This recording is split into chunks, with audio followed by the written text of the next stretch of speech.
Hey, what's up? It's Nathan from Gotcha SEO Academy, and in this lesson, I'm going to show you how to use anchor text. So the first part of this process that I want to show you are the different types of anchor text that you can use in your link building.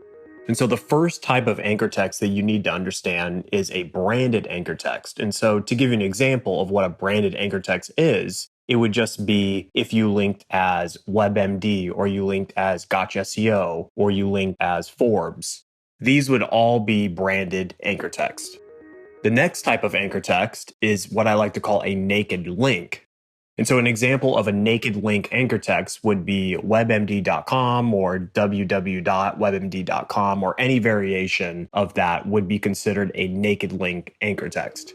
The third type of anchor text is a generic anchor. And so that could just be click here, go here, visit my website, or something that doesn't have a keyword or a brand in the actual anchor. The fourth type of anchor text that you need to know is an image anchor text. And so Google uses the alt tag of an image as the anchor text for a link.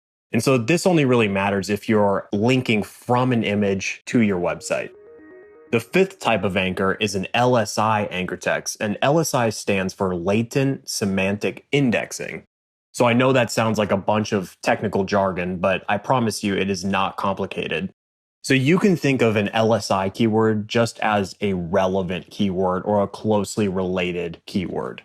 And so, for example, let's say your target keyword was creatine. Some LSI keywords would be what is creatine, or does creatine work, or the pros and cons of creatine.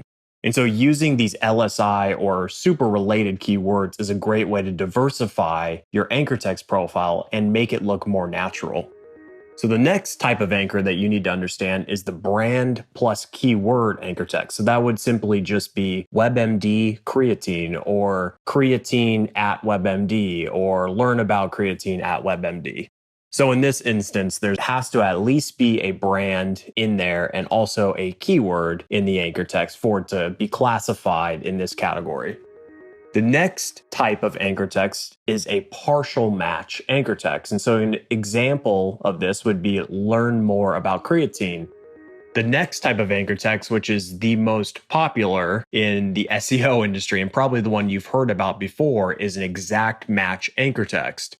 And so for an anchor text to be classified as exact match, it's going to be exactly what your target keyword is. And so, for example, if I wanted to rank for creatine, my exact match anchor text for my backlink would be creatine. The last type of anchor text that I want to show you is what I like to call a title anchor text. And so a title anchor text would be if a website decided to link to my article about backlinks and they said 3 things you didn't know about backlinks, and that was the title of my article.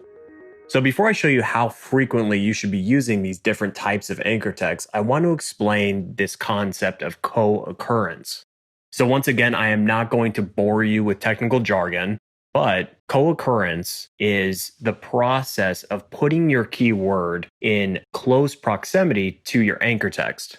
And so this is an effective alternative to using exact match anchor text because Google will be able to determine the relevancy of your backlink without needing you to use an exact match anchor. To illustrate this a little more easier, I'm just going to show you an example. So let's say your target keyword was creatine and your anchor text was go here. And so here is that example in a sentence. If you're looking for more information about creatine, which is your target keyword, go here, which is your backlink, right away. And so Google will read through this sentence and clearly see that creatine and go here are so close together, and that obviously this link is going to be about creatine, at least in theory. And so in general, it's pretty hard to quantify the co-occurrence strategy, but it's not a bad idea to put your keyword in close proximity to your backlink when you're not using exact match anchor text, or really any type of keyword-rich anchor text. So ultimately, the number one thing you should be doing is putting your backlink in a relevant piece of content, and then also putting your keyword very close to wherever your backlink or anchor text is. Okay, so now that you understand the different types of anchor text that you can use, and you also know how to use co-occurrence, now I want to explain how you should distribute your anchor text and the ratios that you should use for each type of anchor. So these are the anchor text ratios that I have been using since the first Penguin update. And I can tell you firsthand that I have not been penalized or had any type of link-based penalty since then because I'm using very safe anchor text distribution and ratios. But not only are these anchor text ratios that I'm about to show you safe, but they're also very effective.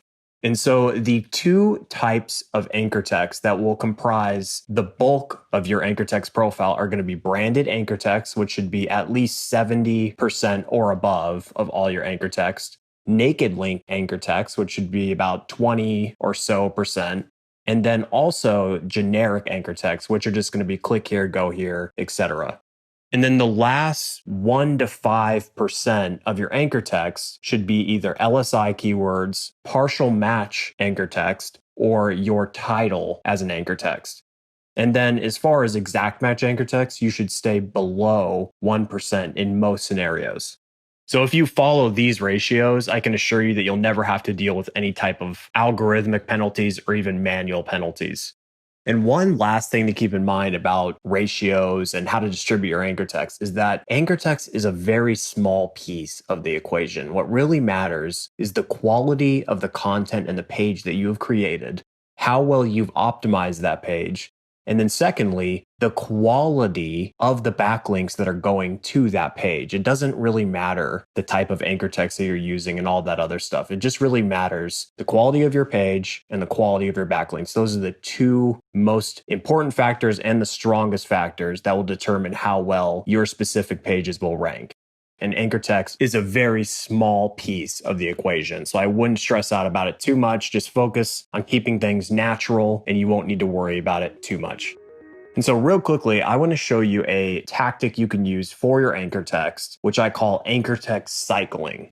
And so this process of anchor text cycling is to help you avoid using exact match anchor text in close proximity to each other. For example, you wouldn't want to get a bunch of new backlinks in a short period of time, all with exact match anchor text, because that's going to look super suspicious because that is not a natural way to get backlinks.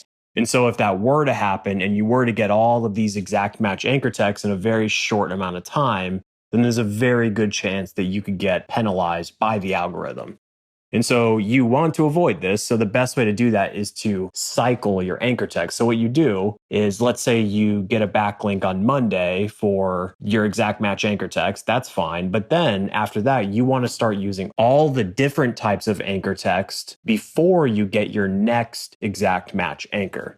And so as you can see in the diagram, you get your exact match anchor text, and then you get a branded, and then a partial match, and then a naked link, and then a generic, and then a branded anchor before you hit your site or page with another exact match anchor text.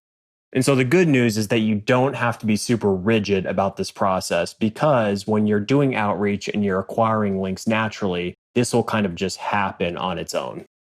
And this really does apply if you're doing artificial link building, because if you're in control of your backlinks, then you have to be more rigid. But fortunately, everything you're learning in Gotcha SEO Academy does not involve those type of tactics. So if you just do things the way that you're supposed to, this will all fall into place and you won't need to worry about it. And so the last part of your anchor text strategy that I want to cover is where to place your anchor text. And so this is something that a lot of people will get wrong. And so you have to listen very, very carefully on this. It is absolutely critical that you place your best anchor text on your best link opportunities. And so, for example, if you knew that you were going to be getting a backlink on Forbes, then that is when you should use a keyword-rich anchor text, because that's going to be one of the best opportunities that you're going to get. But then for some of these other link types, which aren't your highest link opportunities, you should be using branded or naked link or even generic anchor text for them. So an example might be business listings, which you'd want to use a branded or naked link, blog comments, which you'd want to use your name, press releases, which you'd want to keep definitely branded or even naked link, directories, same thing, profile links, same thing, signatures, form signatures, exactly the same thing. Blog rolls, sidebar, or footer links that you land, those should definitely be branded. And lastly, donations or sponsorship backlinks should also be branded as well. The main reason why you want to use branded anchor text with these link types is because they have been abused in the past. And so Google does watch them a little bit closer. So it's not recommended that you use keywords in any of your anchor text in these types of links. So like I said, focus your best and most important keyword-rich anchor text on your most important and best link opportunities. And so that is all you need to know for how to use anchor text in your link building efforts. So thank you so much for watching, and I'll see you in the next video.